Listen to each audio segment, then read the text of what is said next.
The open ocean was the greatest challenge for our ancestors. They looked at that water, endless, hostile. They had to ask how to cross it, and the answer wasn't just courage. It was something else, a quiet revolution, in wood, in rope. The techniques they used were extreme. Ancient traders used them to finally conquer the sea. There were 11 innovations, foundational ones. They took wooden planks and turned them into bridges across the globe. Some trees were sacred. That was part of it, and a ship's hull. It could be designed a certain way, to dance, to move with a storm, not against it. So what does it mean, then? To build something like that, a vessel meant to defy nature itself. The first dreams of crossing water didn't start at sea. They began on a river that provided everything: life, water, food. But it was also a division, your family on one side, on the other side maybe a fruit grove or a flint deposit or another village. The water stood between. The earliest answer was probably just a log, something to hold onto, kicking across the current. Then, maybe, tying a few logs together, making a raft. It was awkward, it was slow, it rode low in the water, but it worked. It got you from your known bank to the other side. That was the seed, the moment the water shifted from a barrier into a road. But ambition doesn't stay quiet. That local trade, moving things a few miles along the bank, created new desires. What's around the next curve? What's out there along the coast? The raft was fine for calm rivers. In rougher water, it was dangerous. It had no real shape, no way to cut through waves. It just sat on top of them, completely at their mercy. So the design had to change. Next came the dugout canoe, a single tree hollowed out with fire and stone. It was stronger, it could carry more. Its pointed ends moved through the water better. Now you could go farther. You could follow the river all the way to the sea, and there, standing at that edge, looking at the vast blue, the ambition sharpened into a real challenge. The coast wasn't the end of the journey anymore. It became the starting line. The economic pressure was huge. A village with access to rare shells, or better timber, or obsidian, that village had power. Trade routes meant wealth. They meant stability and influence, but to secure them, you had to master the route itself. The hostile water wasn't just a physical wall anymore. It was the gatekeeper to prosperity, to survival, even to becoming legendary. To conquer it was to change your whole society. That primal urge, that need to reach what was just beyond sight, presented an impossible problem. And the answer wouldn't come from some grand idea. It would come from the bones of the world itself. It started with a decision, the decision of which tree to choose. The forest was the original shipyard. An ancient shipwright went into the woods with a question. He was looking for a partner, a living piece of the land that would agree to join the sea. That was the first thing, the search for the perfect timber. It wasn't about cutting a tree down, it was an invitation, a journey for the tree. Some species were sought with reverence. Cedar from Lebanon, light and fragrant, full of oils that repelled the creatures that could eat wood. Oak from Northern Europe, strong and tough for the pounding of North Atlantic waves. Dense teak from Southeast Asia, oily, almost impervious to rot. Each forest was an answer for a specific kind of water, but the selection went deeper. The shipwright would study a tree for days, reading its life in its rings and its shape. He needed to understand its grain, its internal lines of strength. A plank for a curved hull, for instance, had to come from a part of the tree that already had a natural bend. So the wood's own structure aligned with the force it would face. It wasn't forced, it was asked to become the shape it was meant to be. You see this in shipwrecks. The timbers aren't hacked, they're chosen. Their grain runs along the lines of greatest stress, as if the builder could see inside. Felling such a tree was a ceremony. often timed with the moon's phases. The belief that wood cut during a waning moon held less sap, less likely to crack. There were offerings, water or grain, an acknowledgement of the life taken to give life to something new. Then came the patience, the seasoning. Fresh wood is full of water. Building with it would be a disaster. It would shrink as it dried, it would twist, it would pull the joinery apart, so the timber was stored for years.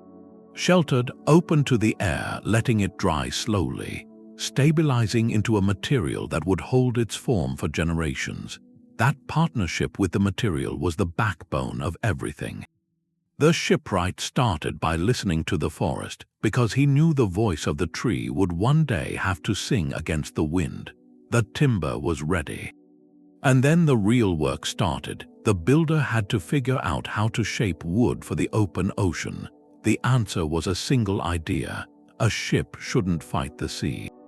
It should move with it. For a long time, boats were just floating platforms, flat-bottomed like rafts, stable in calm water, but in a swell they were helpless. They'd slap against each wave, jarring, slow. The breakthrough was the curved hull. Imagine that moment, a builder watching water flow around a smooth stone in a stream. Seeing how it parted, how it moved, he realized a rounded shape could do the same. It could let the water pass. It could rise over a wave instead of smashing into it. That was the birth of the deep V hull, the rounded hull. The Phoenicians perfected this, their biremes and later the Greek triremes. They weren't just warships. They were sculptures, hydrodynamic logic. The hull curved from a sharp bow down to a deep central spine. The keel, that shape did two things. First, buoyancy. A rounded hull displaces water in a smooth, upward motion. The ship sits in the water, not on it. That gives it an elastic stability. It can roll with a wave and snap back upright. Second, the keel, that long, central timber running the ship's length. It was the backbone. It acted like a fin in the water, biting deep. It kept the ship from sliding sideways in a crosswind. In a current, it gave the vessel a sense of direction, a will to go forward even when the sea pushed it off course. We see this in the wrecks, the Uluburun shipwreck off Turkey. Over 3,000 years old, its hull wasn't a crude box. It was an intricate shell of planks, curved and joined with a pronounced keel. Every line had a purpose. Form followed function, a ruthless elegance. This was built for the sea, the unpredictable, heaving expanse. It was designed to dance, but a design this advanced created a new problem. A harder problem. How do you hold such a complex, curved shape together? The wood wants to move, to flex. The sea is constantly trying to pull it apart. Nails would fail, glue would fail. The solution would be a third innovation, something subtle and strong enough to bind these ships into legends. The ship's strength had to come from inside. If you walked into one of those old shipyards, you wouldn't hear a blacksmith. You'd hear woodworking, the scrape of a tool. The tap of a mallet, someone carving not just a plank but a key. That was the third innovation, the Mortise and Tenon joint. It's a three-dimensional wooden puzzle. On the edge of a plank, they'd carve a rectangular tongue, the Tenon. On the adjoining plank, they'd chisel out a matching slot, the Mortise, slide the Tenon into the Mortise, and the planks locked together edge to edge. But that was just the start. Then they'd drill a small hole through the plank and the Tenon inside it. Into that hole, they'd drive a tapered wooden peg, a tree nail. That peg acted like a lock. It pinned the joint from the inside. The result was a seamless bond. Plank after plank fitted this way created a hull that was one continuous wooden shell. A monocoque structure. This technique was a revelation. Metal nails, which seem obvious now, were a liability. Iron rusts, the rust expands, and it splits the wood fibers from the inside out. It creates a weak point, a place for rot to start. The Mortise and Tenon joint used no metal. It was wood joined to wood, secured by wood. It moved as one living system. The historian Lionel Casson noted this method was superior for the marine environment. It didn't corrode, it didn't weaken the timber, it created a joint often stronger than the wood itself. But the true genius was its flexibility. A ship at sea is never still. It's constantly twisting, bending, groaning under wind and wave. A rigid hull would fight that movement. It would build up stress until something snapped. The Mortise and Tenon hull was different. It was designed to work, to flex. Those thousands of individual joints let the whole shell breathe. To give under a crushing wave and then return to shape, the ship became an organic entity, moving with the ocean's rhythm, not resisting it. This understanding of organic engineering was profound. It wasn't about imposing a design on nature. It was about creating a structure that behaved like a natural part of the environment. This single technique, this quiet joinery, made everything else possible. It was the hidden strength that let hulls grow larger, carry more cargo, venture farther. It turned a collection of planks into one resilient being, but a strong hull is only part of it. A ship needs to move. It needs to catch the wind, translate that invisible force into forward motion. And for that, ancient builders looked up. They engineered a way to harness the sky itself. The wind is fickle. It can fill your sail and send you flying for days, or it can vanish, leave you stranded on a glassy, silent sea. Ancient shipwrights understood this. They didn't just build for the wind, they built for its absence. Their answer was a dual system, sail and oar. It wasn't a choice of one or the other. To conquer the water, you needed to master both the sky and the strength of your own crew. Take the sail. The earliest form was probably a simple square of woven cloth or hide. It was effective for one thing, running directly before the wind. If the breeze was at your back, it pushed you forward. But if you needed to go somewhere the wind wasn't blowing, the square sail had limits. It couldn't easily catch a wind coming from the side. That drove innovation. You get the lateen sail, a triangular rig. Mounted on a long, angled yard, it could pivot to catch winds from many directions. It let a ship sail closer to the wind to tack back and forth. You could make headway even when your destination was upwind. That was freedom. It meant a trader wasn't just a passenger on the wind's route. He could chart his own, but the sail had a fundamental weakness, calm. In the doldrums or in the tight confines of a harbor, a sail is just dead cloth. That's where the oar came in. It was the engine of certainty. Oars meant you could move when nature refused. They meant precision. Picture a Phoenician trader in the narrow, rocky straits between islands. A sudden shift in current, a hidden reef. With oars, he could spin his ship on the spot, back water, make minute corrections. In battle, that was the difference. A galley could row directly into the wind, position itself for a ramming attack while a sailing ship sat helpless. Organizing that human power was a feat. Viking longships are the example. Their oars weren't manned by slaves, but by free men, warriors and traders. Each bench held 2 men, taking turns rowing and resting. The rhythm was set by a drum or a chant, turning individual effort into a single, pulsing machine. It created a vessel of terrifying versatility. It could cross the open North Atlantic under sail, then silently row up a shallow river at dawn for a raid. The Roman merchant vessel, the Corbiter, used a smaller crew of oarsmen mainly for maneuvering in crowded ports. It relied on its large square sail for the long hauls across the Mediterranean. This combination was the ultimate tool kit. The sail harnessed the free energy of the atmosphere for distance.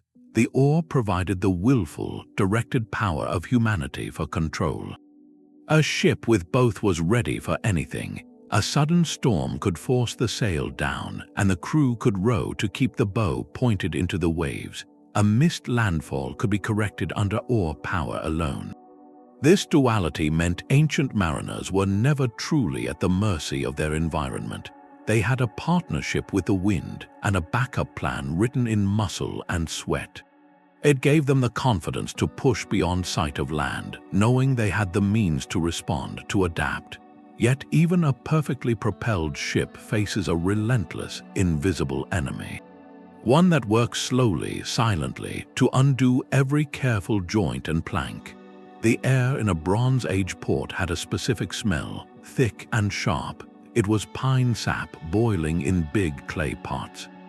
That smell meant security. It meant a ship was being prepared to fight its own nature, because wood on its own wants to drink the sea. It swells and rots. It sinks. To prevent that, builders became alchemists. They turned trees into a barrier against the very water they'd float on. Their main tool was pitch. That dark, sticky stuff from heated pine resin. You'd apply it hot, and it would seep into every tiny pore in the hull planks. Then it hardened into a glossy, waterproof shell. But the seams between the planks were the weak point, a gap you could slide a knife into. For those, they used oakum, loose fibers from old rope soaked in tar. A shipwright would take a strand of this tarred fiber and, with a mallet and a blunt iron tool, hammer it deep into the seam. It was a slow, rhythmic process. You packed the gap until it was tight. Then, over that packed fiber, you poured more boiling pitch. The pitch would bind with the oakum. It created a flexible, watertight gasket. One that could swell a little when wet, sealing itself even tighter. We know this from ancient hull remains, like the Kyrenia shipwreck off Cyprus. Archaeologists find layers of pitch mixed with beeswax or animal fat. Those substances kept the sealant flexible in cold water and resistant to the sun. It was organic chemistry perfected through observation. But in the ancient mind, a process this vital was never just technical.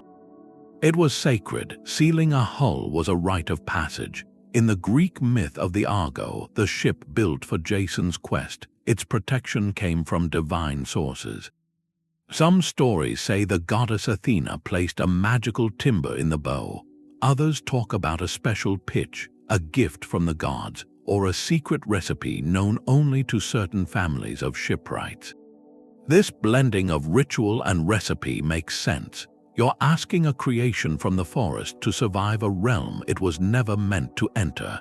You're entrusting your life, your fortune, your community's hope to the integrity of these sealed seams. So you anoint it with prayers, you make offerings, you invoke protection. The practical act of waterproofing became a spiritual act of armoring. The pitch wasn't just a sealant. It was a blessing made tangible, a layer of magic between the crew and the abyss. With the hull sealed and strong and sanctified, the vessel was almost a living thing. But it was still blind. To navigate a trackless sea, it would need a sense of direction, a way to see the path when there was no path to be seen. A ship can be strong, sealed, and swift. But without a will, it's just driftwood. The command came from the back, from the helmsman's hand, and for a long time that control was a struggle. Early Egyptian barges on the Nile used a steering oar. Just a massive paddle lashed to the side of the stern. One or two men would wrestle with it, using pure muscle to push against the current, to nudge the ship's direction. The Phoenicians refined this. They used twin steering oars, one on each quarter. It gave more leverage, but the principle was still brute force. In a storm, with waves crashing over, keeping a grip on that swinging oar was a battle. The ship answered, but slowly, reluctantly. The physics were against it. A side-mounted oar works by dragging through the water. It creates resistance to pivot the hull. It's inefficient. It needs constant, exhausting correction. It was like trying to guide a running horse by pulling its tail. Then came a pivot in thought. Literally, sometime around the 1st century, in China's Han Dynasty, shipwrights made a shift. They moved the steering device from the side to the center line of the stern. And they fixed it there with hinges. This was the axial stern rudder. It seems obvious now, but it was revolutionary. Instead of dragging water, the rudder presented a flat, vertical plate. Directly in the flow of water pushed back by the ship's own movement, A tiny turn of the tiller, the lever on the rudder post, would angle that plate. The water striking it would create a pressure difference, high pressure on one side, low on the other, swinging the entire stern, and so the bow with minimal effort. The leverage was incredible. One person could now command a ship that once needed three. This was control translated into geometry. The rudder turned the ship's own momentum into its steering force. An elegant feedback loop. More speed meant more responsive steering. The impact on navigation was immediate. Tight channels between islands, treacherous river mouths, crowded harbors. These became manageable. A helmsman could make precise corrections to hold a course against a cross-current. He could execute complex maneuvers under sail alone.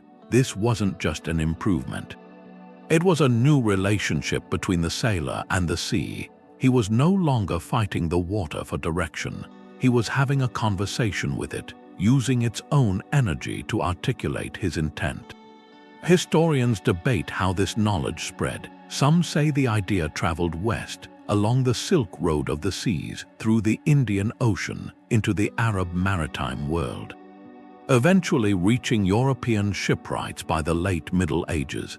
Others see it as an innovation that emerged independently in different cultures once ship design reached a certain scale. Regardless, its adoption marked a leap in maritime ambition. With a rudder, a captain could point his ship into a wind-whipped strait or an unfamiliar estuary. With a confidence that was previously impossible, the unknown waters ahead were still terrifying, but they were no longer unmanageable. The ship now had a firm hand on its own destiny. But even with perfect control, a journey is defined by its destination. To sail beyond the horizon, you first have to know where the horizon leads, and for that, ancient mariners had to learn to read the world itself. Using clues hidden in the day and the night, the rudder gave a ship direction, but its soul was decided earlier, long before it ever touched the water. In the ancient world, that first cut of timber wasn't just a construction step, it was a birth, a sacred event. The laying of the keel was a ceremony. Priests and elders would watch, often an astrologer reading the stars. This wasn't just superstition, it was a deep belief. If you were going to build something to cross the abyss, you had to align it. Align it with the order of the cosmos. The ship was more than wood and rope. It was a living entity. Its blueprint came from the divine. For the Vikings, the Longship was a creature of both earth and myth. Its proportions weren't arbitrary. The key measurement, the scathe, was often based on the length of the shipbuilder's own foot, or sometimes on a sacred number from their lore. And the sweeping curve of the stem and stern posts, those were designed to mimic the serpent Jörmungandr, the world-encircling beast from their legends. To build a ship with those lines was to harness that power, the serpent's power to navigate the world's oceans. The launch was its own ritual, a ritual of blood and mead. Sacrifices were made, often a horse, its blood sprinkled on the prow, to give the ship life, to give it ferocity. The vessel was given a name, a true name. Because to speak to the waves, it needed an identity. Half a world away, Polynesian navigators worked with a different geometry. Their voyaging canoes, the Wa Kolua, were built using a system. Sacred measurements passed down through master builders, the Kahuna Kalai Wa. The width of a hull might be determined by the number of knuckles on a sacred cord, a length that corresponded to astronomical cycles or to genealogical chants.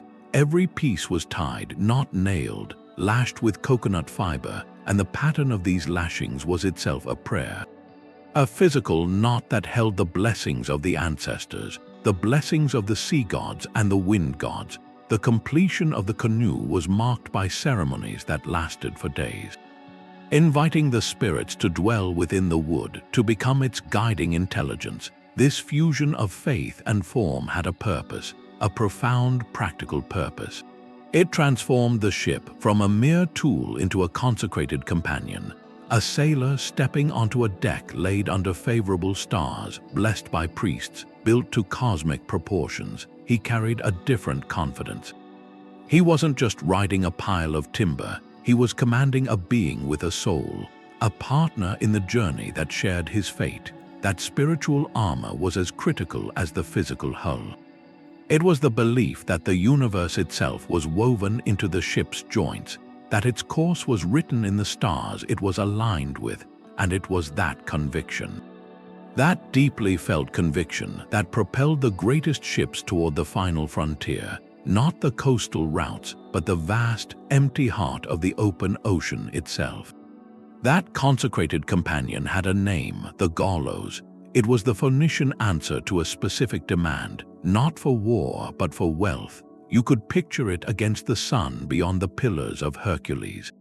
It wasn't sleek, it wasn't fast, it was built for one thing, to carry the world. Its hull was rounded, almost bowl-shaped, a cavernous hold.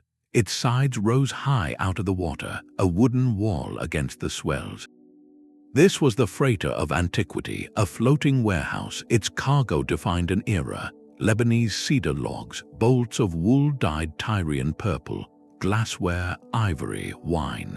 All packed into that deep, round belly. The Gaulos was a triumph of applied engineering. Every technique culminated in this workhorse. Its planks were joined with Mortise and Tenon, a shell strong enough for tons of shifting cargo. That rounded hull gave it stability, buoyancy. It could roll with a heavy sea. The high sides kept waves from washing over the deck, and it was steered by twin-quarter rudders for control along treacherous coastlines. This vessel didn't just sail familiar routes, it created them. Gaulos went south along the Atlantic coast of Africa. They sailed north to Cornwall for tin. They turned the Mediterranean into a Phoenician lake. Their economic success drove further innovation. More cargo meant bigger ships. Bigger ships demanded stronger joints, better waterproofing. The Roman corbetter that came later was essentially the Gaulos' grandchild. The same design philosophy, scaled up, wider, deeper. It could carry staggering loads. 400 tons of grain from Egypt to feed Rome. These ships were so vital their loss was a crisis. A sunken fleet could mean famine in the capital. That economic pressure, the need to move vast quantities across hostile waters, is what perfected the extreme techniques. It wasn't just exploration. It was the relentless, practical demand for resources, for luxury, for connection. The Gaulos and the corbetter were the delivery vehicles of empire. They proved the most profound innovations are forged in the furnace of commerce. But for all their robust construction, these great ships faced a danger no amount of timber could withstand. A silent, shifting cartography of terror written on the waves. A perfectly built ship still needed a destination. It could handle any storm, but if it was lost, it was just a tomb floating there. The open ocean, no roads, no signs. Just the same water in every direction. To cross that emptiness, they had to learn to read the only map they had, which was the sky. That was the fifth element. Not about wood, but about the mind, celestial navigation. It started with a simple thing. The sun rises east, sets west. That gave you a line to follow. But for real precision, you needed fixed points. In the north, that point was Polaris, the North Star. It sits almost directly above the North Pole. All the other stars wheel around the sky, but Polaris stays put. It's an anchor. The Phoenicians, those traders, knew it as part of the Little Bear. By measuring its angle above the horizon, with a notched stick, maybe, held at arm's length, a navigator could find his latitude. How far north or south he was. If the star was higher, he was going north, lower, and he was going south. Keep it at a constant angle, and you could sail a straight line east or west. Hold your latitude. That's how they sailed from the Levant to Sardinia or past Gibraltar and knew how to get back. They were sailing on invisible lines etched across the ocean. But this knowledge wasn't just in one place. Polynesian navigators did something even more profound. They sailed the Pacific, an ocean bigger than all the land on Earth, without compasses, without charts. Their tool was the star compass, a mental map of the night sky. They knew which stars rose and set at specific points on the horizon. They memorized hundreds. They knew that when Maui's fishhook, what we call Scorpius, was directly overhead, they were at the latitude of Tahiti. They didn't just follow one star. They followed a succession. As one guiding star set, another would rise in a predictable spot, a celestial highway across the void. This knowledge was sacred. Passed down in chants and stories, a master navigator, a PWO, would spend a lifetime learning these paths, and the ocean swells, the flight of birds, the color of the clouds. His mind was the living library of the Pacific. That intelligence changed what a ship could do. With celestial navigation, a vessel wasn't tied to the coast anymore. It didn't have to creep from headland to headland. It could strike out straight across the deep. It could ride the trade winds for weeks, following a star, confident another would guide it home. The ship became a connector, stitching together islands and continents separated by thousands of miles of water. The sky, this symbol of the infinite, became a reliable chart. It turned geography inside out. The greatest barrier, the trackless ocean, became the most direct route. But to travel those routes for weeks, a ship needed to carry more than cargo. More than hope, it had to sustain the crew in an environment that gave them nothing but salt water. The sea gives you nothing to drink. It's a brutal provider. A ship that goes out for weeks beyond the sight of land has to carry its own world, its own ecosystem. That was the final innovation, the onboard microcosm. The Gaulos, with its big hold, wasn't just for trade goods. A lot of that space was for life itself. Clay amphorae stacked in the bilge holding fresh water, wine, olive oil. Grain, salted fish, hard cheese in baskets or barrels. They carried live animals too, goats for milk, chickens for eggs, a floating farm, but preservation was the constant battle. Salt was the main tool. Fish, meat, even some vegetables packed in salt to draw out moisture to stop decay. Drying and smoking were other methods. The ship's cook worked a small, sand-lined firebox, turning these stores into meals. This planning was as critical as the ship's design. A captain's skill wasn't just reading stars but rationing, calculating water per man per day for a 40-day crossing. Knowing when to slaughter the last goat, this self-sufficiency turned the ship from a vessel into a mobile homeland. It could sustain its crew long enough to cross deserts of water where no resupply was possible. That capability broke the final chain tethering humanity to the coast. The ship was a self-contained bubble of life, voyaging into the true unknown. And no ship embodied a more focused, more extreme form of this logic than one from the frozen north. It was built not for the open ocean heart but for its ragged edges, a whisper of oars in a misty fjord. That was the Longship's signature. It moved with a predatory quiet, a silhouette so low and sleek it seemed to slice the horizon. The Viking Longship was a different answer to hostile waters. Not the deep, round-hulled Gaulos built for cargo and distance, but a blade built for speed and shock. Its hostile environment was the coastline, the river mouth, the surprise dawn raid. Its construction was lightweight strength. They used the clinker method. Instead of fitting planks edge to edge, they overlapped them like clapboard on a house. Then they riveted these overlaps with iron nails. The result was a hull that was flexible and light. It could ride over waves, not through them, absorbing impacts that would shatter a stiffer frame. This flexibility was its armor. Its keel was often a single oak log, but it too was designed to give. In a storm, the whole ship would twist and groan, working with the sea's violence rather than resisting it until it broke. The most telling feature was its draft. It drew very little water. You could sail a longship up a shallow river onto a beach. This wasn't just about landing, it was about escape. A deeper drafted merchant ship couldn't follow. The longship could go where others feared to, and then vanish into waterways too skinny for pursuit, and its design was symmetrical. The sweeping curves of its bow and stern were nearly identical.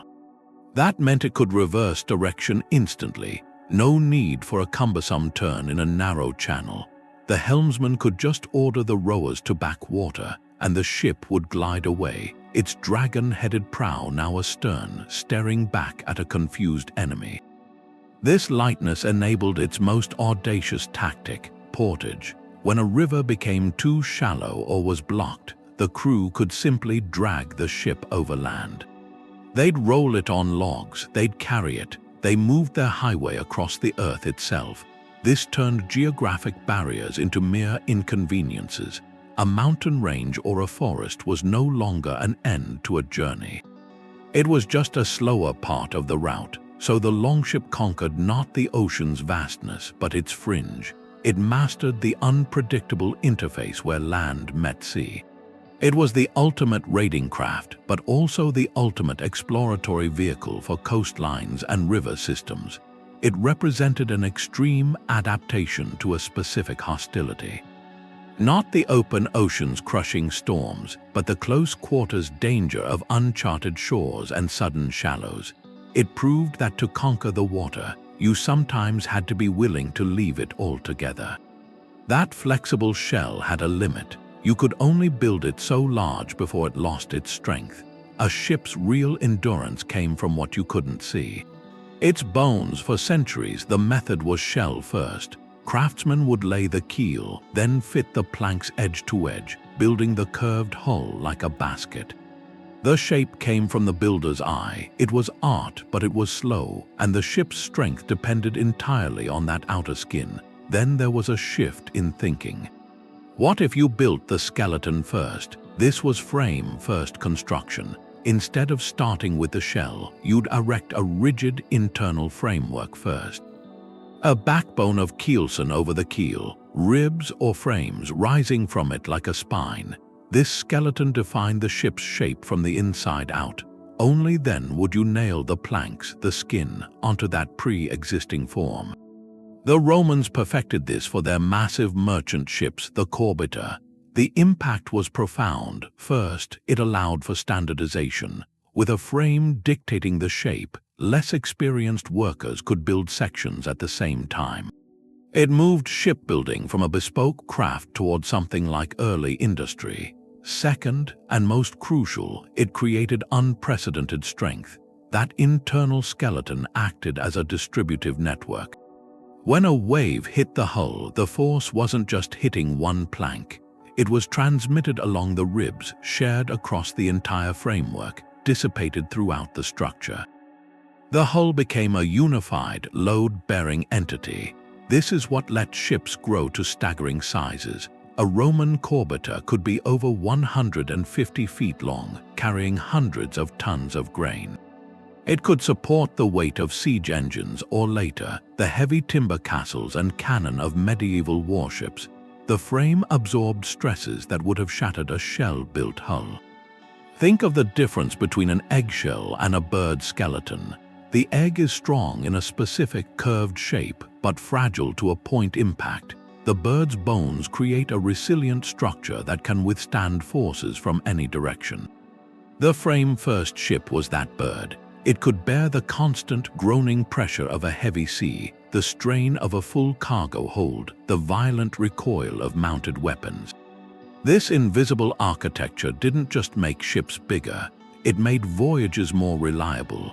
A frame-strengthened hull was less likely to work itself apart on a long journey. Traders could plan longer routes with greater confidence. The skeleton within turned the ship from a fragile shell into a true leviathan, capable of carrying the weight of empires across the sea. That skeletal strength, though on the other side of the Mediterranean, it served a different master. The Roman freighter was a workhorse of commerce. The Greek Trireme was a predator. Built for pure velocity, you could hear its purpose, not the groan of timber under cargo, but the coordinated crash of 170 oars hitting the water in unison. And then the roar of a bronze ram splintering an enemy hull. This vessel wasn't built for endurance. It was built for a single, explosive moment of impact. Every extreme technique aimed at one goal, speed. The Trireme's hull was minimalist engineering. They used the lightest woods, pine and fir, and the bare minimum of planking, shaving every ounce of unnecessary weight. The frame wasn't there to support a deep hold. It was there to create a long, narrow, and incredibly stiff racing shell. This lightness had a cost. The Trireme was notoriously fragile in rough seas. It had to be hauled onto shore each night. It was a sprinter, not a marathon runner. Designed for the coastal battles of the Aegean, its engine was human. The 3 tiers of oars, the Thranites, Zygites, and Thalamites, they weren't just a simple stacking of benches. They were a 3-dimensional mechanical puzzle. The oar ports were staggered, each rower's oar operating in its own precise window of space. The coordination required was beyond belief.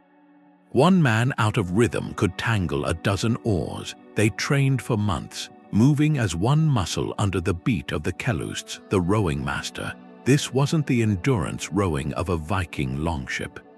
It was a burst of frenzied maximum power.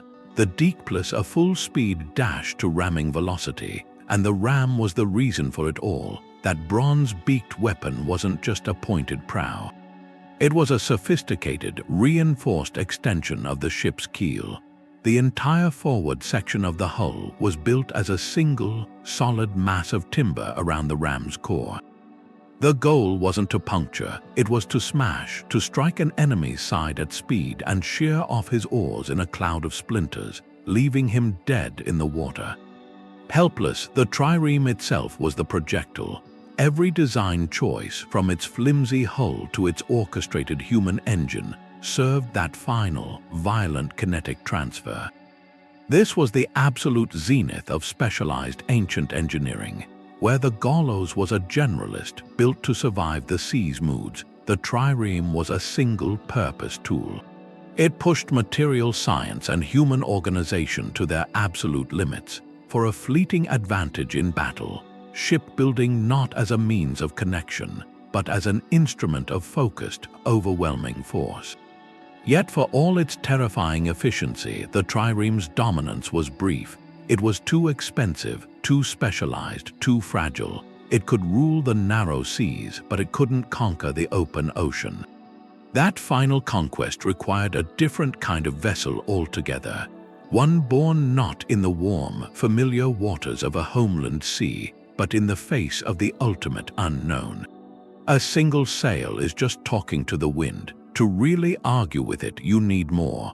Builders looked at their one mast and asked, what if we added another? That was the leap. That's when a ship stopped being pushed and started engineering the wind. The first step was a second mast forward of the main. We see it on Roman ships by the 2nd century.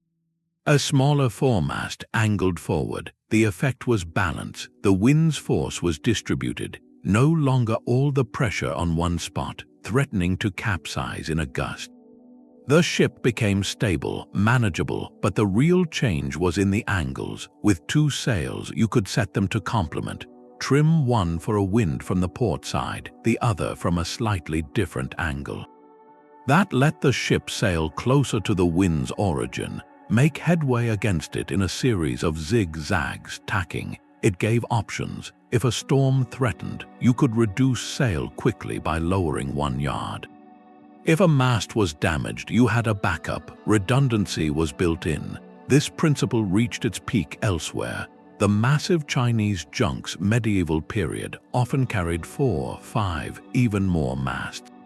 Their sails weren't simple squares. They were reinforced panels like bamboo blinds that could be reefed with a system of lines, a fully articulated system for harvesting wind.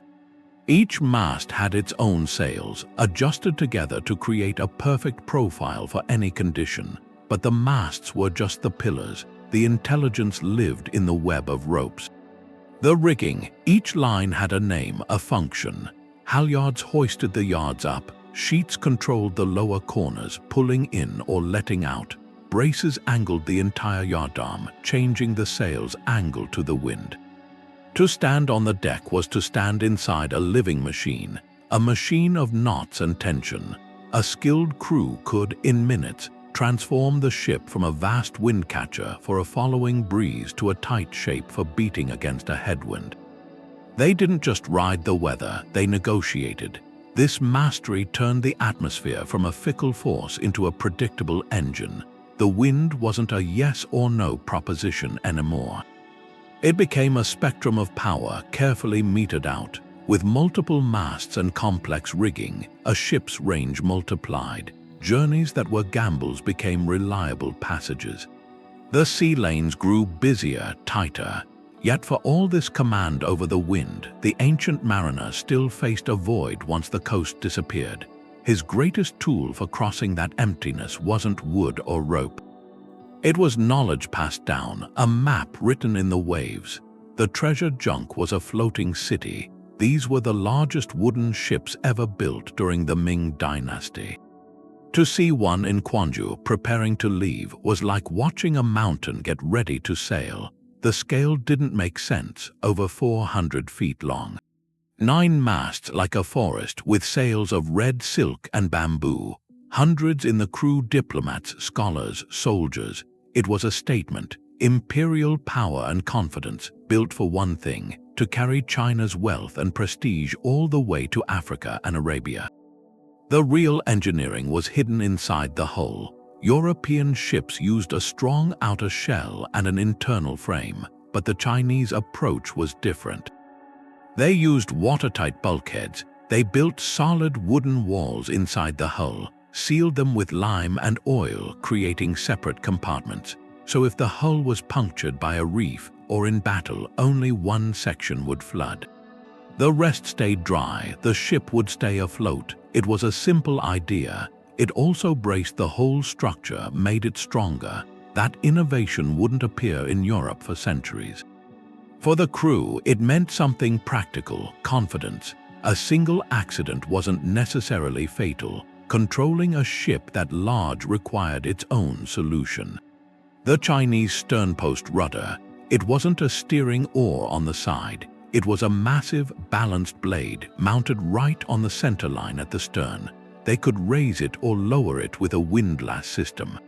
In shallow water, they'd hoist it up. Out in the deep ocean, they'd drop it down below the keel. There, it acted like a deep fin. It gave them incredible stability in heavy seas. One helmsman with a system of pulleys could steer thousands of tons with precision. That rudder showed an understanding of water, of hydrodynamics. It gave them mastery in both the shallows and the open deep. The whole ship was designed for a specific environment, the monsoon winds of the Indian Ocean. The design embraced those predictable patterns, a broad, flat-bottomed hull, many flexible sails. It could carry a staggering cargo: porcelain, silk, tea, and ride steady on the long ocean swells. The philosophy was different. A trireme was built for speed, a longship for raiding. The treasure junk was built for capacity, for safety and endurance. It was for peaceful diplomacy, for monumental trade. It carried garden pots on deck for fresh food. It had comfortable quarters for ambassadors. The voyages under admirals like Zheng He were about connection, not conquest. It shows there was no single path. One civilization built blades to cut the sea. Another built a fortress to carry its civilization on it. That treasure junk carried its weight like a mountain, but a mountain can fall. Every ship faced the same enemy. Not the waves you saw, but the physics you couldn't. The physics of balance, and the answer wasn't just the hull. It was in the dark part of the ship, the hold. In the hold, they practiced a quiet science. The science of ballast. Before any cargo went in, wine, silk, anything, workers would fill the bottom first with heavy, inert material, stones, rubble, sand, even broken pottery. That was the counterweight, the anchor inside the ship. The idea was simple, but doing it was everything. By putting dense weight as low as possible, they lowered the ship's center of gravity. Think of a toy boat. If all the weight is up high in the masts, a breeze will knock it over. But if you put lead in the keel, it becomes stable. It can lean into the wind and then come back. That's what ballast did. It gave the ship a pendulum stability. In a storm, when the wind tried to push the vessel over, that low, heavy ballast pulled back. It created a restoring force, a desire to return upright. That was the silent guardian against capsizing, a guardian made of common stone. Archaeologists see this in shipwrecks. The ballast piles are time capsules. A Roman merchantman wrecked off France might have stones from a quarry 50 miles inland, showing where it last loaded. The stones are often smooth river cobbles, chosen because rounded shapes wouldn't tear the hull. Later, ships used iron ingots or sacks of sand which could be shifted or dumped. The patterns matter too. Ballast wasn't just dumped, it was carefully stacked, often along the keel line, to create an even foundation for the cargo above. A poorly balanced ship was a death trap. It could roll over in a squall or become unmanageable, wallowing in the waves. The experience of lost voyages taught builders that brilliant designs above the water meant nothing if the weight below was wrong. This practice came from observation and loss. It was a form of applied physics long before the equations, the art of making a top-heavy structure behave like a bottom-heavy one. It let those tall sails catch the wind without fear. It let the treasured junk carry its forest of masts and its palaces of silk. The ballast was the humble partner to the soaring mast. One pulled the ship down, the other reached for the sky, and in that tension between the weight of the earth and the pull of the wind, the ship found its equilibrium. It found its ability to journey, but for all that careful balancing, the sea was still a place of deep uncertainty. To go out there required more than physical stability. It demanded a stability of the spirit, a way to navigate not just the waves but the human fear of the endless blue. That adaptation was a kind of conversation with the world. For the Polynesian navigator, the Pacific wasn't an empty space. It was a living text, and his vessel, the Waikolua, the double-hulled canoe, was like a pen. He wrote his story with it. The canoe's construction taught resilience. Two long, narrow hulls, usually from hollowed breadfruit or koa logs, extended with fitted planks. They weren't nailed to a frame, they were lashed together. Miles of hand-braided coconut fiber cordage, Senate, tied them to crossbeams that created a wide, stable platform. In a storm, the lashing would give. The whole structure could flex and twist with the waves, absorbing forces that would break a rigid ship. And if a lashing wore through, the crew could just re-lash it at sea. The materials for repair grew on the islands they sailed between. The sails were woven pandanus leaves catching the trade winds. Every part was organic, biodegradable, replaceable from the ocean world they traveled. This was more than engineering. It was a philosophy of integration. The canoe was built from the ecosystem it sailed through, maintained by it. Its seaworthiness was legendary. That wide stance made it almost impossible to capsize. It could carry families, their plants, animals, everything needed to start anew on a distant shore. It was a seed pod carrying life across the ocean, but the real marvel wasn't the canoe's body. It was the mind of its navigator, the PWO. This master had no compass. He had a mental star compass, memorizing the rising and setting points of over 200 stars. He knew when Arcturus was directly overhead, he was at the latitude of Hawaii. But the stars were only part of the map. He read the ocean swells, the kai. He could feel the dominant swell patterns through the hull's motion and detect the subtle refraction as those swells bounced off unseen, distant islands. That told him land was near long before the horizon showed it. He watched the flight patterns of specific birds. The Monu Oku, the white tern, flies out to sea to fish but returns to land each night. Spotting these birds at dusk meant an island lay within their range. He studied the clouds. A stationary, puffy cloud over an empty sea often forms over the warm air rising from an island. The color of the water changed with depth and the seafloor below. A shift from deep blue to a lighter green might signal a shallow reef, All these signs, wave, bird, cloud, color, star, were woven into a single, continuous narrative of place and direction. The navigator would often station himself in a small shelter on deck, lying down to better feel the canoe's motion through the water, his senses extended through the hull into the sea itself. He was the living GPS, the living chart. This whole system represents the ultimate conquest of hostile waters. It wasn't about building a stronger wall against the ocean. It was about developing such a deep, intimate literacy with it that the ocean ceased to be hostile. It became a familiar road, signed and marked in a language of wave and wind.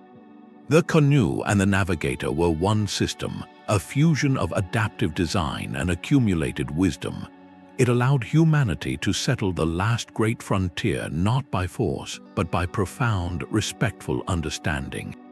The ship was its own world, but the world outside had teeth. Beyond the storms, you had pirates waiting in coves. You had rival fleets on the horizon. And in the minds of the sailors, spirits in the waves. So the ninth innovation wasn't about speed. It wasn't about navigation. It was about armor, the kind you could touch and the kind you had to believe in.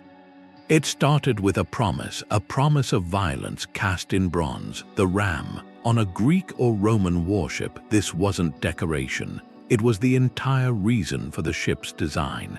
A bronze beak shaped like a boar or a monster right below the waterline. Its purpose was simple: to smash into the side of an enemy ship at full speed. To punch through the planking and leave it flooding. But to deliver that blow, your own ship had to survive the impact. That was the structural challenge. The force of ramming another ship is like hitting a wall. If the ram was just bolted on, the collision would shatter your own hull. So shipwrights built a reinforced skeleton for the forward third of the ship. Massive timbers laminated and bolted together, running from the keel up through the bow. The ram was cast as one bronze piece with long arms that extended back along the hull. Those arms were bolted through the reinforced frame. The bow became a single, solid weapon. All the energy from the oarsman's final stroke went through that rigid structure. Into one point of catastrophic force, the ram turned the ship from a carrier of men into a projectile. Its existence dictated everything: the warship's lightweight, stiff construction.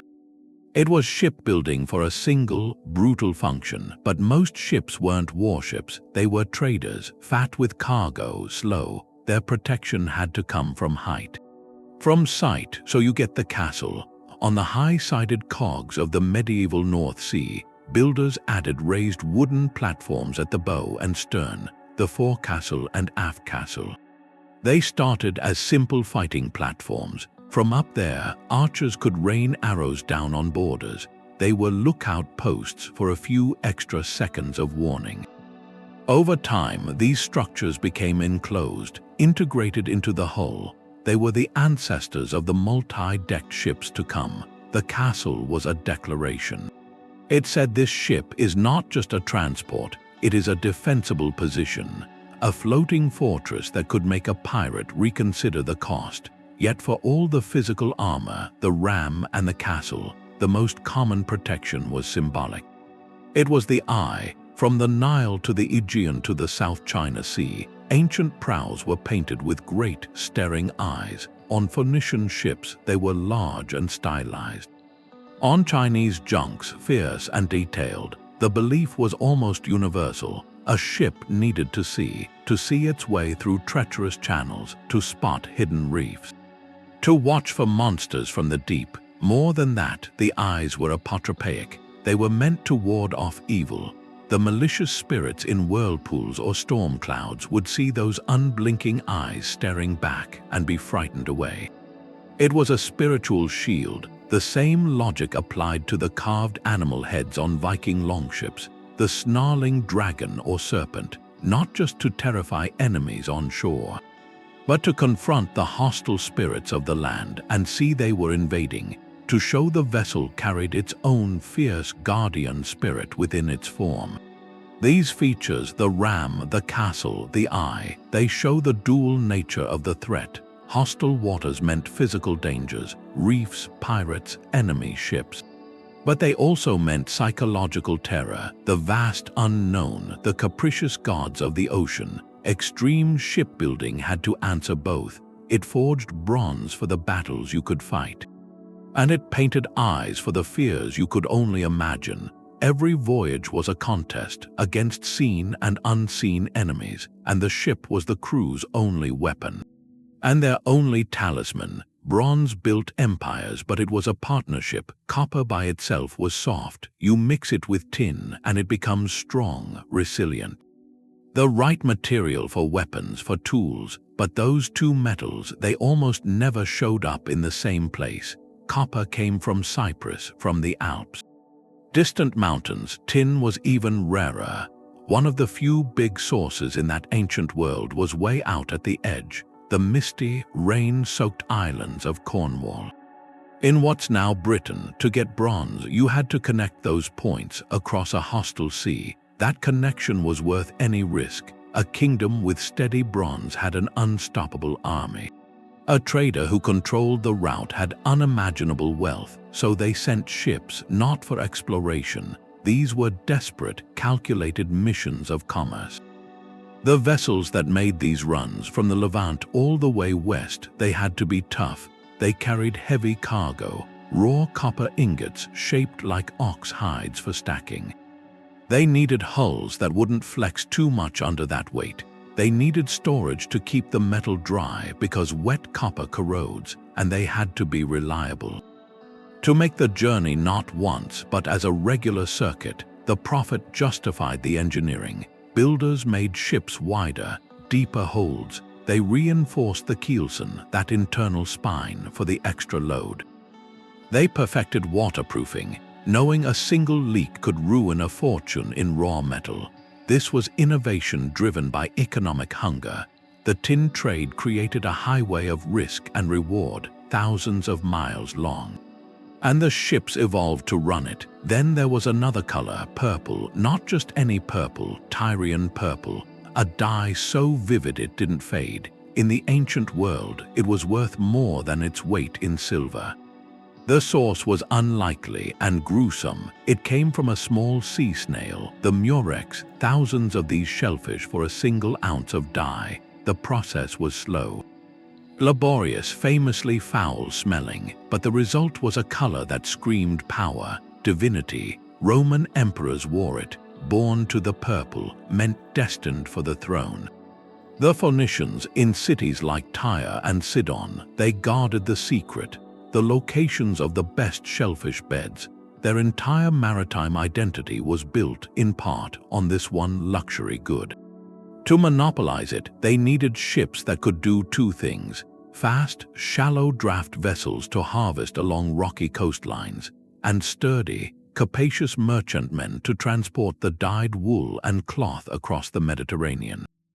To the royal courts of Egypt, Greece, later Rome, the cargo was delicate. It couldn't get wet. It had to be protected from thieves, so ship design adapted. Holds lined with oilcloth, storage compartments more secure. The need for speed and security to protect this luxury drove improvements, sail handling, crew quarters for longer, non-stop runs. The quest for purple wasn't about survival. It was about exclusivity, status, and to feed that desire, shipwrights pushed their techniques further. You look at any major trade route from back then, you see this pattern. The shipment of delicate glassware from Alexandria required ships that sailed smoothly. No violent rocking to shatter the cargo. The transport of grain from Egypt to Rome required the massive frame-first corbiter, a floating silo. The incense trade from Arabia demanded vessels that could navigate the tricky monsoon winds of the Indian Ocean and protect their fragrant cargo from moisture. In every case, the commodity came first: its value, its fragility, its volume, the distance it needed to travel. Those things dictated the ship's form. The market presented a problem of logistics, of preservation, of risk, and the shipwright's answer was a new technique. A new shape, a new strength. It turns the story on its head. We often think of explorers venturing forth and trade following, but so often it was the other way around. It was the desperate, lucrative need for a resource that funded the exploration, that demanded the engineering. The conquest of water was never just a physical challenge or a spiritual one. It was an economic imperative. The hostile sea was the final toll booth on the road to wealth, and extreme shipbuilding was the coin paid to pass. A secret was the most valuable thing you could carry. It wasn't sold in a market, it was passed on in a shipyard under the noise of hammers and creaking wood. You'd see it in a port like Rhodes or Alexandria, in the shadow of a hull being built. An older Greek shipwright, his hands marked from years of work, showing the bend in a plank. A young Roman apprentice watching closely, taking in every move. That was the 10th element, the quiet, living handoff of skill. Knowledge didn't move in books. It moved with the people who knew it in their hands. When empires grew, they didn't just take land and money. They took the skilled workers. A Carthaginian shipwright, after his city fell, might end up working for a Roman. He brought everything he knew about joints, about the right angle for North African pine. He changed his ways for local wood, and he learned new things from the Italian builders. It was a forced collaboration, but a deep one. The conqueror got better technology. The conquered craftsman kept his life and saw his work live on in a new shape. So shipbuilding knowledge became something fluid, a hybrid thing. It traveled the same routes the ships sailed. You can see this spread in specific tools. The lateen sail, that triangular rig, is a map of this exchange. Its start is debated, but Arab and Indian traders used it for centuries in the Indian Ocean. It let them sail against the monsoon winds, then through the edges of the Mediterranean, maybe through Arab raids on Sicily, or through Byzantine contact. The design moved west. By the early medieval period, it shows up on Mediterranean ships. It wasn't a new invention in Europe. It was something they took, a proven answer to a common problem, carried by the movement of people and the eyes of sailors. The Mediterranean world looked east, saw a better way to use the wind, and adopted it. The same thing happened with the ship's skeleton. The Romans are known for perfecting frame-first building, but the idea probably came from earlier tries around the Mediterranean. Once it worked, this better method spread with Roman power and trade. As Roman-style shipyards were set up in Gaul, in Britain, in North Africa, the technique became the normal way. Local builders learned the Roman method, but then they changed it. They used their own woods. They changed the sizes for their own waters. The core idea stayed, but how it looked became different. That's how a shared store of nautical knowledge was made, not in a library, but in 1,000 ports, through copying, through rivalry, through the harsh lessons from wrecks that taught every coast what succeeded and what broke. The result was the hybrid ship, a ship whose design was a mixture, a hull built with Celtic iron nails, sealed with a Germanic tar, rigged with a sail cut in the Latin style learned from the East. These were the final form of passed-down knowledge. They didn't have one culture's mark. They were purely for function, shaped by what the sea demanded, and by the combined understanding of everyone who had tried to sail it before. So mastering the dangerous sea was never done alone. It was a slow, shared talk across generations and across continents, a talk held in the language of timber and sail. A fine ship was a silent instrument. It needed a master to play it, and that mastery, it was forged in chaos, not in calm seas. When the sky turned the color of a bruise and the wind began to scream, that's when every joint, every rope, every design choice faced its final test. The moment of truth, seamanship under duress. The crew became a single organism fighting to survive. Their first move was often a retreat, a controlled retreat from the very force that drove them. They'd start reefing the sails, which wasn't just lowering canvas. It was a precise, dangerous ballet up in the rigging. Men would climb, the mast whipping through a dizzying arc to gather and tie down sections. Reducing the area, taming the wind's grip before it could lay the ship over on its side, because a ship caught with too much sail in a squall could be knocked down in minutes. Its hold flooding, its journey ended. Reefing was the acknowledgement that sometimes to move forward tomorrow, you had to stop moving today. If the storm's fury grew, even a reefed sail could be too much. Then came the sea anchor, a crude device but brilliant, often just a large bundle of ropes or a wooden frame weighted with stones, streamed from the bow on a long, heavy line. Its purpose was counterintuitive. It didn't stop the ship, it turned the ship. By dragging in the water ahead, it pulled the bow to face into the wind and the waves.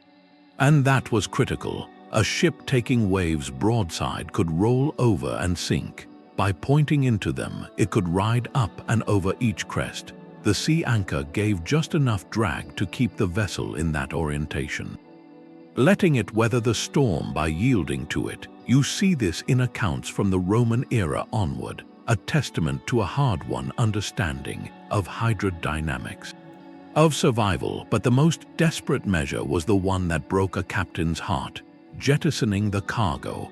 Ancient merchant texts, like the Periplus of the Erythraean Sea, they allude to the grim calculations of a storm. When waves threatened to swamp the deck, the ship had to be lightened, raised higher in the water, and so over the side went the very reason for the voyage. Bales of silk, amphorae of wine, ingots of tin, the wealth of nations tossed into the frothing abyss to save the hollow shell that carried it. The ultimate economic decision made in a moment of terror. The sacrifice of profit for the possibility of life. Archaeologists find evidence of this in shipwrecks along ancient trade routes, a cluster of similar cargo items far from the main wreck site. That might tell a story not of catastrophe but of a deliberate, last-ditch effort to survive a crisis, an effort that, in the end, may have succeeded. This human element, the quick judgment, the practiced skill, the willingness to sacrifice everything carried for the sake of the carrier, that was the final component. The ship's techniques provided the physical possibility, but it was the crew's extreme seamanship that enacted it. Their knowledge passed down not in blueprints but in shouted orders and ingrained habit. It turned engineered wood into a living, responding entity. In the end, the conquest of hostile waters was always a partnership, a silent dialogue between the intelligence built into the hull and the intelligence standing at the helm, reading the rage of the sea and deciding moment by moment how to answer it.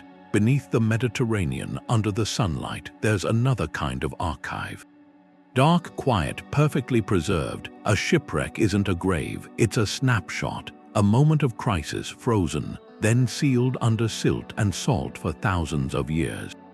These sites are our most direct conversation with the ancient shipwrights. We can touch the wood they shaped, trace the joints they carved, see their work exactly as they left it. The evidence isn't a description in a faded text anymore. It's a plank you can hold. Take the Uluburun shipwreck off Turkey. It settled on the seabed over 3,000 years ago. When marine archaeologists excavated it, they didn't find a pile of rubble. They found a structured, coherent vessel. Its hull had collapsed, but it revealed the precise skeleton of its construction. They could see the Mortise and Tenon joints, the wooden pegs still in place. They could measure the curvature of the planks and understand how the hull was designed for that specific dance with the waves. And the cargo told a story: copper ingots, glass, ebony logs, amber from the Baltic. This single wreck painted a map of Bronze Age trade. It confirmed the vast, interconnected network these ships sustained. The technology in its timbers made that network possible. Then there's the Kyrenia ship off Cyprus, a smaller merchant vessel from the 4th century before the Common Era. Its preservation was so remarkable archaeologists could see the very strokes of the caulking tool. The layers of pitch and oakum hammered into the seams were still visible. A direct testament to the waterproofing rituals. By studying how the frames were attached to the hull, scholars could trace the evolution from shell-first to frame-first construction. They could see the repair patches on the hull, showing where the crew had fixed damage during its long working life. This wasn't just a ship, it was a biography. Written in wood and tar, each recovered artifact is a data point. A stone ballast pile shows how weight was distributed. A scattered cluster of similar amphorae far from the main wreck might hint at that desperate moment of jettisoning cargo to survive a storm. The personal effects. A carpenter's adze a cook's pot, a gaming piece. They whisper about the lives of the people who operated this complex machine. Marine archaeology lets us reverse engineer not just the ship but the voyage. The choices made in the shipyard and the choices made in the face of a rising gale. This tangible evidence shifts our understanding from historical speculation to confirmed fact. We're not imagining their techniques, we're analyzing them. The sophistication is breathtaking. The joinery is as precise as modern cabinetry. Their understanding of hydrodynamics, proven by the hull forms, reveals an empirical science developed through observation and tragic loss. These wrecks are the ultimate validation of the ancient mariner's art. They prove the conquest of hostile waters wasn't a myth or an accident. It was a calculated, engineered triumph. And in the silent timbers of these sunken vessels, we find our most profound link to the engineers who dreamed them and the crews who trusted their lives to that dreaming. For all their brilliance, the ships had a breaking point. The sea kept a ledger, and its pages are filled with losses we'll never know. Every successful crossing, every merchantman that made port, it stood against a backdrop of silent disasters. Ships that just vanished. To understand their achievement, you have to look at where the technology failed, at the vulnerabilities that even the best timber couldn't overcome. The most relentless enemy wasn't the storm above, it was a quiet consumer below the waterline, the shipworm, a small mollusk Teredo navalis that spends its life boring through wood. To a hull, it was a creeping plague. These creatures would tunnel in. They'd create a honeycomb of passages, turning solid oak into a fragile sponge. The pitch and tar coatings helped, but they weren't a perfect cure. In warm tropical waters, the worms worked fast. A ship left in harbor too long, or on a long voyage through infested seas, could find its structure eaten away from within. The only defense was constant vigilance, careening, hauling the ship onto its side at low tide to scrape and re-tar the hull. That was a regular, exhausting necessity. It was a battle you could never permanently win, only manage through relentless maintenance. Then there was the slow surrender of the materials themselves. The organic caulking, that mix of pitch and oakum, it was a marvel, but it wasn't eternal. The sun baked it brittle. Constant immersion made it soften and eventually wash out. The flexible joints would slowly work loose over years of flexing. A ship was a living thing that aged, and its watertight seal was its most perishable quality. Without a major overhaul every few seasons, even the finest vessel would begin to weep, then leak, then founder. The technology had a lifespan, and the ocean was always testing it. And finally, there was the raw power of nature at its most extreme. The wooden ship, for all its flexible strength, had a threshold. In hurricane-force winds and the titanic waves they generate, the physics just became too much. A hull could be picked up by a wave and dropped into the trough with a force that snapped keels, or it could be rolled over by a cross-sea, its masts driven down into the deep, never to right itself. We see this in the record. The Roman writer Livy describes a fleet disaster off Cape Pacinus in Sicily. 200 Roman warships and transports caught in a sudden, violent storm. The account is stark. The ships, built for the predictable Mediterranean, were overwhelmed. Many were driven onto the rocky shore and shattered. Others were swamped and sank in deep water. Hundreds of vessels, thousands of lives lost in a single event. It was a calamity that reshaped military campaigns. It reminded even Rome that the sea's allegiance could change in an hour. These failures weren't marks of poor design. They were the boundaries of the possible. They mapped the outer edge of the gamble every captain took when he cast off his lines. Understanding these limits is crucial because they were the engine for the next round of innovation. Every wreck taught a bitter lesson. It might lead to a stronger joint, a better tar mix, a more cautious sailing season. The conquest of hostile waters was never a final victory. It was a continuous, hard-won negotiation. A step forward, often paid for by a tragedy remembered in the silent stories of the deep. This acknowledgement doesn't diminish their achievement, it frames it. They sailed knowing the risks were real, and the odds were written in the waves. That ledger of loss was written in physics, a language the ancient shipwrights learned by feel, by observation, by tragic trial, and it turns out they were speaking a dialect we still understand. The echoes of their extreme solutions are in every modern vessel. Look at a container ship, that blunt, rounded bow, that deep, curved hull. It's not a new idea. It's the direct descendant of the Phoenician Gaulos, the same principle. A rounded form parts the water. It provides buoyancy. It offers stability. The scale is monstrous now, but the fundamental geometry, the conversation with fluid dynamics, is identical. Ancient traders wanted efficiency. Modern naval architects want the same thing. They just use simulations now, computational fluid dynamics instead of a master builder's eye. The quest to move the greatest mass with the least resistance, that thread goes back 3,000 years. Even our responses to disaster carry that old logic. After the Titanic sank, new law required a safety feature: watertight compartmentalization, bulkheads you could seal to contain flooding. That wasn't a 20th century innovation.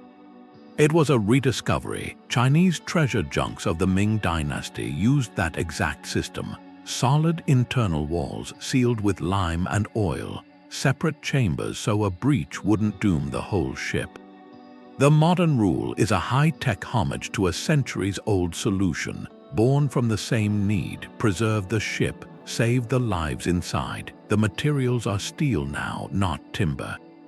The seals are hydraulic, not tar, but the intellectual blueprint, the partitioning of risk, is a direct inheritance. The ancient art of ballast, stacking stone in the bilge, has evolved. Now it's a computerized ballet. Modern ships use dynamic ballast systems, pumps that shift thousands of tons of seawater between tanks to maintain perfect trim as cargo is loaded or as fuel burns. It's the same principle: strategic weight distribution, just automated, precise. That low center of gravity that kept a Roman ship upright in a squall. Now it's managed by sensors and software. But the goal is the same: master the physics of balance and the materials. The ancient shipwrights had a sacred partnership with timber, choosing species for specific properties. We have a parallel now in our laboratories. We don't just select wood, we engineer materials for the extreme marine environment, advanced composites. Carbon fiber, specialized alloys designed to resist corrosion, to bear incredible loads, to flex without fatigue. We're still in the business of inviting a material on a journey into a hostile realm. We just design that partner from the molecule up now. The spirit of adaptation, of tailoring the vessel to the challenge, is the same drive. This continuity shows something. The conquest of hostile waters was never just about wood and rope. It was about cracking a code, a fundamental code, the code of buoyancy, of structural integrity, of harnessing natural forces. Through their extreme techniques, the ancient traders found timeless principles of physics and ingenuity. They remain the bedrock of all naval architecture. Their quest for efficiency, safety, capacity, it's the same quest that drives today's supertankers. Their solutions were extreme because the problem was absolute. And in answering it, they built more than ships. They built the enduring blueprint for how humanity moves across the deep. But a blueprint was never just instructions. It was a story told around fires for generations, long before the keel was ever laid. The most extreme ships didn't just sail on water. They sailed through the imagination of a whole culture. They became vessels of destiny and vessels of doom. Take the Argo from the Greek quest. The stories say it was built with timber from Mount Pelion under the guidance of Athena herself. She placed a magical talking timber in the prow, a piece of wood that could speak warnings of danger ahead. Now, if you strip away the magic, what you have is a metaphor. A profound one. The divine timber represents the master shipwright's perfect choice of wood, the one piece with the ideal grain, the one that seemed to sing with its own strength. And the prophetic warnings, those are the builder's deep, hard-won knowledge of the sea's hazards, built right into the bones of the ship. The myth isn't about fantasy. It's about sanctifying the art. It says the skill to build such a ship is so extraordinary, it must come from the gods. It places the shipbuilder right alongside the hero as a co-author of the epic journey. You see this sanctification everywhere. In ancient Egypt, the sun god Ra traveled the sky in a magnificent bark, a vessel called the Manjet by day, and the Mesektet for its perilous nightly journey through the underworld. This was no simple boat, it was a cosmic ship. Its construction was described in celestial terms, its parts aligned with stars. Its journey was the ultimate conquest of hostile realms, chaos, darkness, oblivion. For a people whose life depended on the Nile, the ship was the model of safe passage. By projecting it onto the heavens, they elevated their own maritime technology to a divine principle. The pharaoh's own funeral barge, built to carry him to the afterlife, was a direct echo of this. The extreme care in its construction, the lavish materials, the precise orientation, all of it mirrored the belief that a properly built vessel could navigate any darkness. Even the final one, these stories served a purpose, a vital one. They provided a narrative anchor. In a world where a voyage could just end in silence, the myth gave meaning to the risk. It transformed the ship from a tool into a character, a companion with its own spirit and fate. The Viking belief that a longship carried the essence of the serpent Jörmungandr, that wasn't just decoration. It was an identity. To sail in that ship was to harness a world-ending power. It told the crew they were not just men in a boat, they were part of a legend already in motion. That psychological armor was as critical as the clinker-built hull.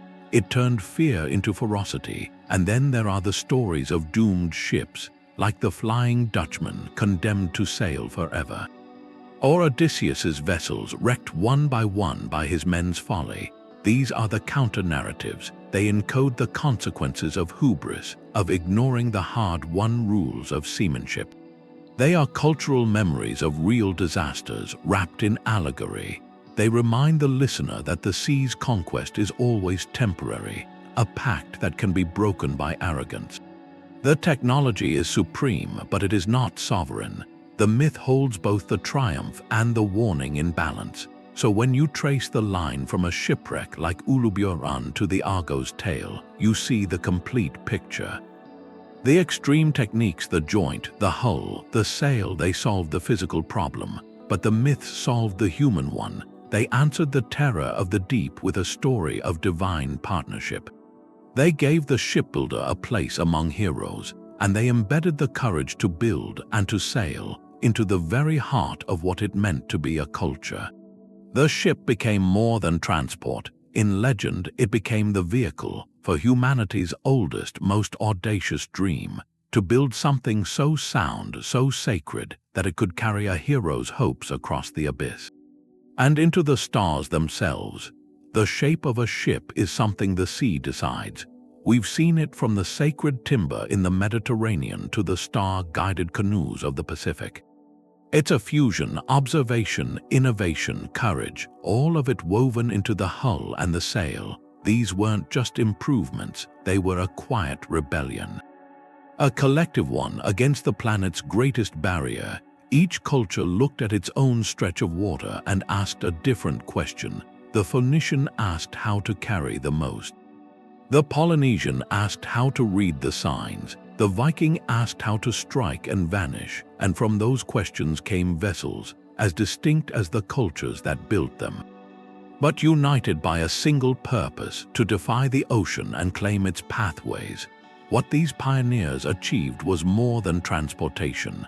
They built the first true bridges between worlds. A Phoenician Gaulos loaded with tin from Cornwall that wasn't just moving metal. It was weaving a supply line for empires, carrying the very possibility of Bronze Age society. A Polynesian voyaging canoe filled with families and seedlings wasn't just seeking land, it was carrying an entire future, a complete culture to a new home. With every cargo of silk, every amphora of wine, every exchange on a foreign dock, these ships carried something invisible. They carried ideas, languages whispered between traders, beliefs shared under unfamiliar stars, technologies observed and then adapted. The ship became a synapse, firing impulses of connection across the neural network of the ancient world. Their legacy is the world we live in now, an interconnected globe. The trade routes they etched into the waves became prototypes for our own networks of exchange, of communication. That courage to sail beyond the horizon, it prefigured every human leap into the unknown, from crossing continents to reaching for other planets. The spirit that studied a tree's grain to find its strength, that painted eyes on a prow to face down fear, that's the same spirit that drives us to solve impossible problems today. It's the human instinct to build, to adapt, to connect. So you hear the echo of those ancient shipyards. The sound of the adze shaping wood is gone, but the shape of the world it created remains. We are all inheritors of those bridges they built.